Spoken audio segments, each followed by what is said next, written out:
Dans cette vidéo, nous allons utiliser le widget mathématique pour la TI Nspire CX CAS afin de dessiner un cercle trigonométrique et montrer comment la projection du mouvement circulaire uniforme d'un point sur ce cercle nous permet d'obtenir le tracé d'une sinusoïde.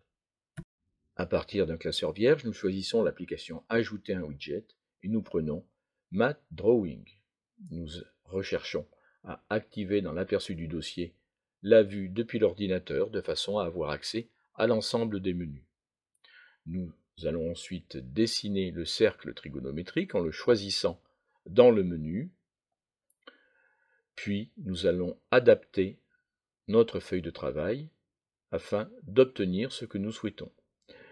Nous pouvons modifier le cercle trigonométrique, sa taille, le placer à l'endroit qui nous convient sur notre feuille de travail.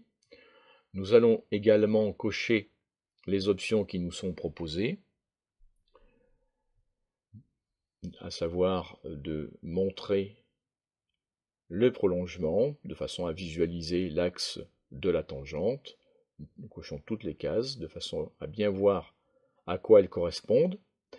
Puis, en appuyant sur les touches de direction vers le haut et le bas, nous pouvons voir de quelle façon l'angle est marqué. Nous le fixons à une position donnée. Nous précisons que l'axe des abscisses correspond à l'axe des cosinus. Ça sera l'abscisse de notre point M qui est sur le cercle trigonométrique. Enfin, l'axe des sinus. Puis, également, si nous le souhaitons, l'axe des tangentes. Le cercle trigonométrique ayant pour ordonnée minimale, ordonnée maximale -1, 1, nous allons marquer par un segment en appuyant directement sur I et en lui donnant éventuellement un autre style, un style ici en pointillé, les valeurs limites que peut prendre notre sinus x ou cosinus x. En appuyant sur Entrée, nous dupliquons notre trait.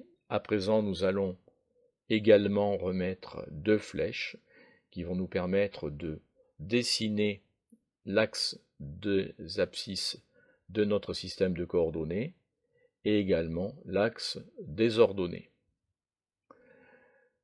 Puis nous allons effectuer la projection du point M, qui est normalement animé d'un mouvement circulaire uniforme sur le cercle trigonométrique, et montrer que nous obtenons bien une sinusoïde.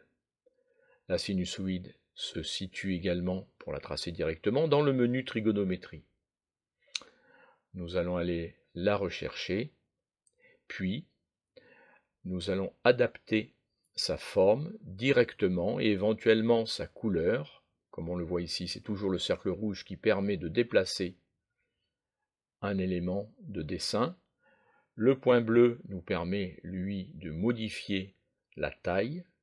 Et ensuite, nous pouvons établir la correspondance par l'intermédiaire d'un autre segment entre le point M et un point directement sur la courbe. Cela permet ainsi d'illustrer une partie parfois relativement difficile du programme de mathématiques.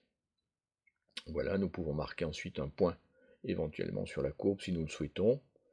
Nous le plaçons directement après avoir changé son aspect.